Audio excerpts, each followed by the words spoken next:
কবরস্থানে এক আল্লাহওয়ালা বসে কাঁদতেছিল। তা এক পথিক জিজ্ঞাসা করতেছিল, বাবা কবরস্থানে তো শুধু কবর, তুই এইখানে বসে কাঁদিস কেন? এইখানে তোর কান্না শুনবে কে, দেখবে কে? তোর যদি কোনো প্রয়োজন থাকে তো মিটাবে কে? তো বাবা বলতেছিল, কাঁদিস কেন জানিস? বলছে, বল না বাবা। বলছে, আমি বললে কি তুই বুঝবি? বলছে, বলো না বাবা, দেখি বুঝে আসে কিনা। তো ওই আল্লাহওয়ালা বলতেছিল, চোখে দেখতেছি, চোখে। এই মানুষগুলা যখন জমিনের উপরে ছিল তা আল্লাহ 24 ঘন্টা মাফ করার জন্য ডাকতে থাকতো, কিন্তু অনেক কম সংখ্যক যারা 24 ঘন্টা একবার হাত উঠাইতো আর বলতো, আল্লাহ মাফ করা দাও। আজকে তো 24 ঘন্টা মাফ করার জন্য আল্লাহ ডাকে। নাইলে এই হাদিস কেন আসলো? ইয়াবসুতু ইয়াদাহু নাহারান হাত্তা ইয়াতুবা মাসিআল লাইল ওয়া ইয়াবসুতু ইয়াদাহু লাইলান হাত্তা ইয়াতুবা মাসিআন নাহার। রাতের 3 ভাগের 1 ভাগ অতিবাহিত হয়ে গেলে প্রথম আকাশে আইসা চিৎকার দিতে থাকেন, হাল মিন মুস্তাগফির ফাগফির আলা, গ্যারান্টি দিতে থাকেন, কে হাত তুলবি আমি মাফ করে দিব। তো বাবা বলতেছিল, চোখে দেখতেছি এই মানুষগুলা যখন উপরে ছিল তো আল্লাহ মাফ করার জন্য ডাকতেন, কেউ হাত তুলতো না। এখন চোখে দেখতেছি মাটির নিচের ভিতর থেকে মাপ চাইতে চাইতে চাইতে চাইতে চাইতে চাইতে চোখের পানি ঝরাইতে ঝরাইতে ঝরাইতে রক্ত বাহির হয়ে যাইতেছে, মাপ চাইতে চাইতে গলা শুকায়া যাইতেছে, কিন্তু একবারও তো তাকায় না। একবারও তো তাকাবে? তাকাবে? কবরে যায় কাঁদলে তাকাবে? এই জন্য মেরে দোস্ত দামি বানাইতে হবে, তাইলেই জান্নাত দিয়ে কিনবে, নাইলে কিনবে না। হায় সবকিছু নাওই যদি করতো, একটা কাজই করতো। বুঝলাম উম্মত কিছুই করে না, একটা কাজ করতো, একটা কাজ বা 2টা কাজ করতো। যদি ডেলি যদি ঘুমানোর আগে আল্লাহর কাছে মাপ চাইতো যে আল্লাহ সকালে উঠাইলে না উঠবো, না উঠাইলে তো আর কোনোদিন উঠা হবে না, বিদায় আমি হাত উঠায় ঘুমাইলাম। ডেলি যদি ঘুমের সময় মাপ চায় ঘুমাইতো। একজনও তো এখানে হবে কিনা আমি জানি না, কয়জন হবে এটাও জানি না যে ডেলি ঘুমানোর সময় মাপ চায় ঘুমায়। একজন যুবকও তো হবে না যে ঘুমানোর সময় মাপ চায় ঘুমায়। কেননা সকালে উঠাইলে না উঠবো, আমি তো বইলেই ঘুমাইতেছি, আমুতু আহিয়া বিইসমিকা আমুতু আমুতু আহিয়া, আমি মরতে চললাম, তুমি উঠাইলে উঠবো, নাইলে চির নিদ্রা। একজনও তো মাপ চায় না, 1 সেকেন্ড আগেও না, 1 সেকেন্ড পরেও না। সময় মতো থাবা মারবে আর উঠায় নিয়ে যাবে, কিন্তু হিসাব কিতাব ও বাজেটের দিতে হবে। বাজেট বোঝেন? গ্রাম্য ভাষায় বলি, সারাদিন নুন কার খান? কার? আরে জোরে বলেন না। আল্লাহ বললে গুনাহ হবে না। যতবার আল্লাহ বলবেন 40 নেকি মিলবে। আর আল্লাহ বলা 40 নেকি আর অন্য 40 নেকি সংখ্যায় সমান, সংখ্যায়, কিন্তু গাঠিতে সমান না। গাঠি বোঝেন? বান্ডেল বোঝেন? পোজা বা বোঝা বোঝেন? সমান। তুলা 1 মণ আর লোহা 1 মণ ওজনে সমান, সমান, কিন্তু গাঠি কাঠটা বড়। কত বড়? আল্লাহ বলা 40 নেকির গাঠি এরকম অবর্ণনীয় বড়। নামটা কার? রাখছে কে? আপনি যদি আপনারটা 16 আনা বোঝেন তো আল্লাহ কি বোঝে না? আল্লাহর নামের ওজন, আল্লাহর নামের ওজন আর সংখ্যা সমান হতে পারে, কিন্তু গাঠি অনেক বড়। বললে আবার কালিয়াকুরের পোলামারা মানে কি মানে না বলা দিমু? মানুক আর না মানুক বইলা দেই, ঠিক না? হইতে পারে আল্লাহর নামের 40 নেকি মিজানের পাল্লায় দিলে পাল্লা ছিঁড়া যাইতে পারে, বাটকারা উঠাইতে পারবে না। কেন? নামটা কার? এর চেয়ে ওজন আর কি হবে? তো আল্লাহ বললে গুনাহ হবে না। সারাদিন খাই কাটটা, এটা কি বাজেট না? যদি একটা উদাহরণ দেই, বলেন জিহ্বা আমাদেরকে 7 চেক করে দেয়, ঠিক না? সত্য তো? যদি মেশিন দিয়ে 7 চেক করতে হইতো, তাইলে না আপনি 3 বেলা জানতেন 7 চেক করতে কয় টাকা লাগে, ঠিক না? তাইলে তো ওয়াশিং মেশিনের মতো 7 চাওয়ার জন্য প্রত্যেক বাড়িতে একটা মেশিন লাগতো, ঠিক না? আজকাল তো বড় বড় প্যাথোলজি সেন্টারও রিপোর্ট ভুল দেয়, ঠিক না? না দেয় না? হাসপাতাল রিপোর্ট ভুল দেয় না?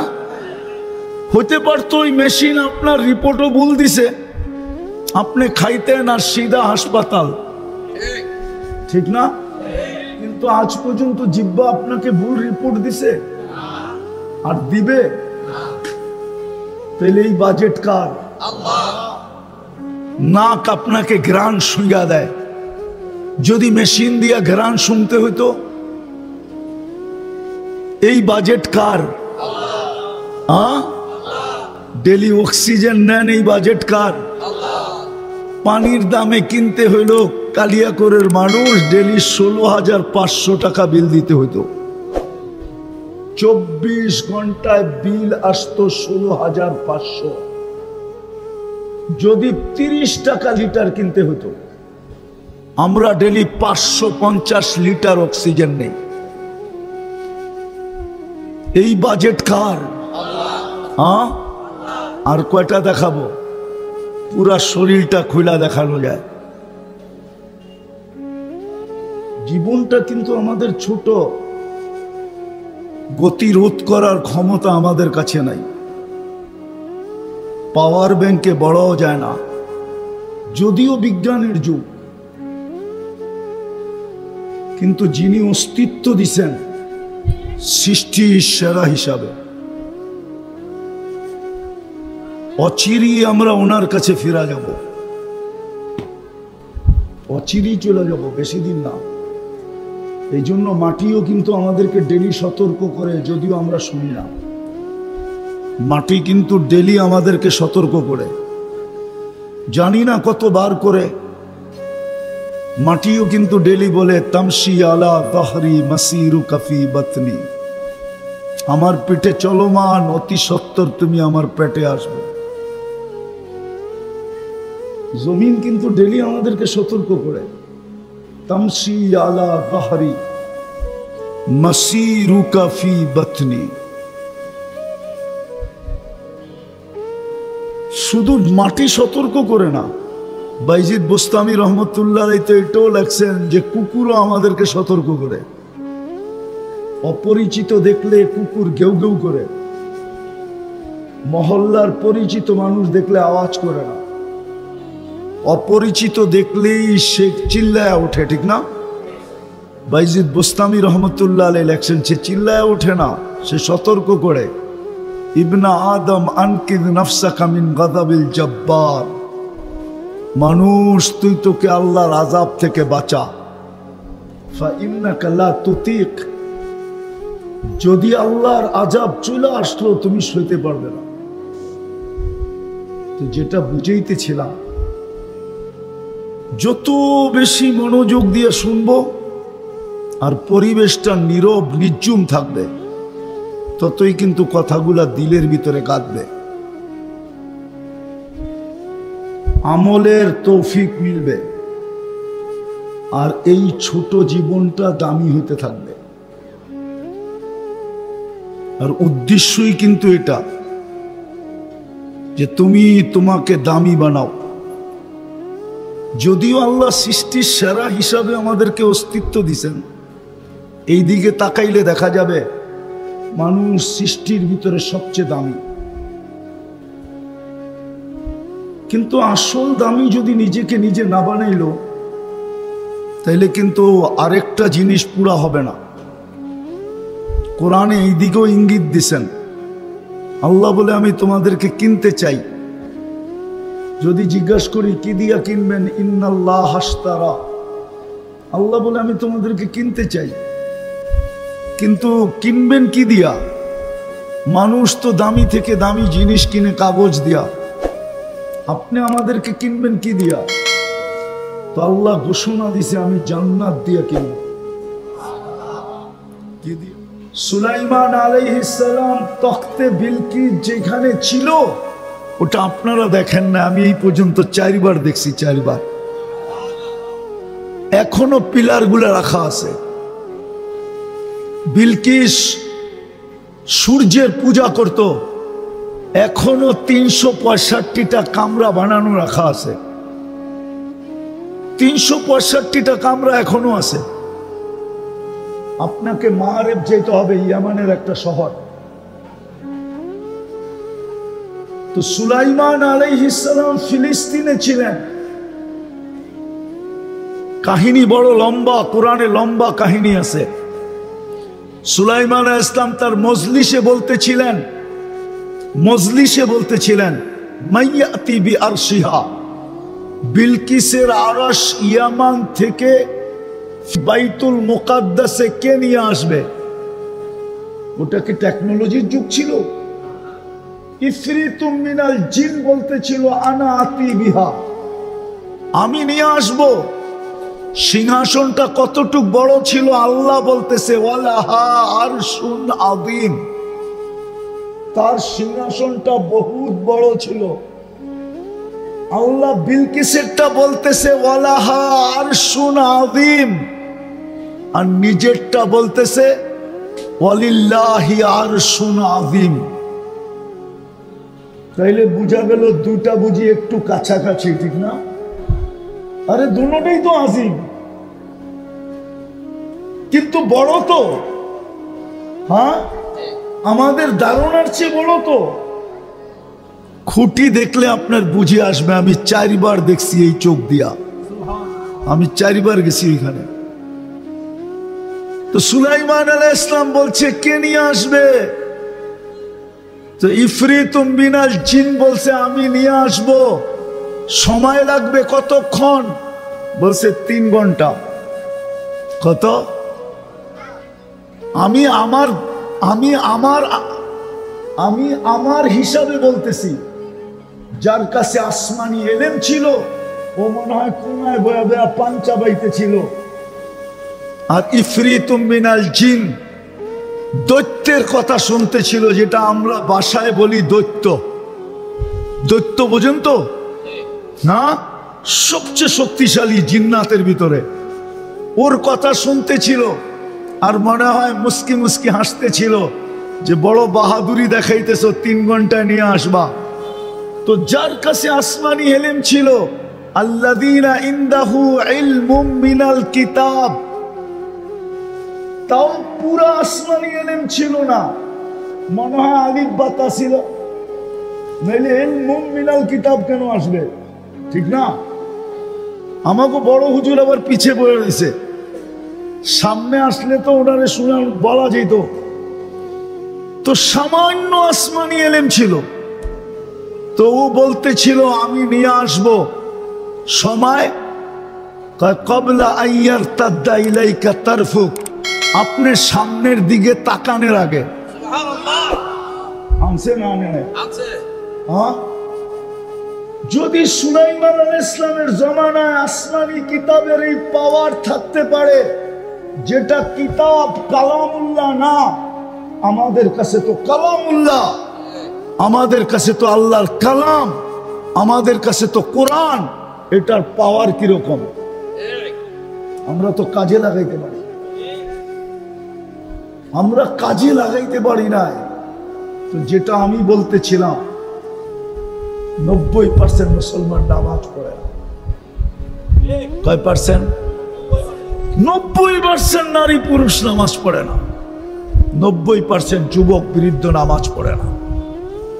যদি একটা কাজেই করত, নামাজ যদি না ছাড়তো, কে ডাকে নামাজের জন্য? কে ডাকে? আরে জোরে বলেন। তাও জোরে বইলা বলাইতে হয়, ঠিক না? আমি বলি নাই, এক গবেষক বলছিলেন, গবেষক, ওর কথাটা আমার যুক্তিতে লাগছে। আমেরিকান হার্টের এক ডাক্তার বলছিলেন, সে মুসলমান না। সে বলছিলেন যে মুসলমানের হার্টের রোগ কি করে হয় আমার বুঝে আসে না। তারপরে নিজেই বলছেন যে আল্লাহ শব্দটা লিখতে গেলে তো হার্টের মতোই হয়। যদি আলিফটা একটু বেঁকা করে রাখেন, হাঁটা যদি একটু বেঁকা করে উঠায় দেন, তো লামের পেট দিয়া তো হার্ডই হয়, ঠিক না? হ্যাঁ, আসলে আমরা আল্লাহ যেভাবে বলার এইভাবে বলি না। আপনি স্টাম্প নিয়ে আসেন, আমি লেখা দিব। আপনি রাতের অন্ধকারে দিলের উপরে জোর দিয়া, শক্তি দিয়া 1 মাস আল্লাহ আল্লাহ আল্লাহ আল্লাহ বলতে থাকেন, তারপরে চেক করান, দেখেন আপনার হার্টের অবস্থা কি। চ্যালেঞ্জ আপনার সাথে। আমার শেষ জায়গায় চলে আসছি, আর লম্বা করবো না। যদি একটাই করতো, কয়টা? কে ডাকে? শুধু আল্লাহ ডাকলে তো আমার মনটাকে বুঝাইতে পারতাম। শুধু আল্লাহ তো ডাকে না, রহমান ডাকে, রহিম ডাকে, মালিক ডাকে, কুদ্দুস ডাকে, সালাম ডাকে, মুমিন ডাকে, মুহাইমিন ডাকে, আজিজ ডাকে, জব্বার ডাকে, মুতাকাব্বিরুল খালিকুল বারিউল মুসাব্বিরুল গফফারুল কহ্হারুল ওয়াহাবুর রাজ্জাকুল ফাত্তাহুল আলিমুল কাবিদুল বাসিতুল খাফিদুর রাফিউল মুইজ্জুল মুদিল্লুস সামিউল বাসীরুল হাকামুল আদলুল লতীফুল খবীরুল হালিমুল আযীমুল গফুরুশ শাকুরুল আলিয়ুল কবীরুল হাফিজুল মুকিতুল হাসিবুল জলিলুল করিমুল রকিবুল মুজিবুল ওয়াসি আল হাকিমুল ওয়াদুদুল মজিদুল বাঈতুশ শাহীদুল হকুল ওয়াকিলুল কবিয়্যুল মাতিনুল আলিয়ুল হামিদুল মুসি আল মুবদি আল মুঈদ আল মুহয়ি আল মুমীত আল হাইয়্যু আল কাইয়্যুম আল ওয়াজিদ আল মাজিদ আল ওয়াহিদ আল আহাদ আল সামাদ আল কাদির আল মুক্তাদির আল মুকদ্দম আল মুআখ্খার আল আউয়াল ওয়াল আখির আল যাহির ওয়াল বাতিন আল ওয়ালি আল মুতাওয়ালি আল বাররু আত তাওয়াব আল মুনতাকিম আল আফু আর রাউফ মালিক আল মুলকি যাল জালালি ওয়াল ইকরাম المقسط والجامع والغني والمغني المانع الدار النافع النور الهادي البديع والباقي الوارث والرشيد الصبور جل جلاله 99 পদের মালিক আল্লাহ ডাকে, 90% নামাজ পড়ে।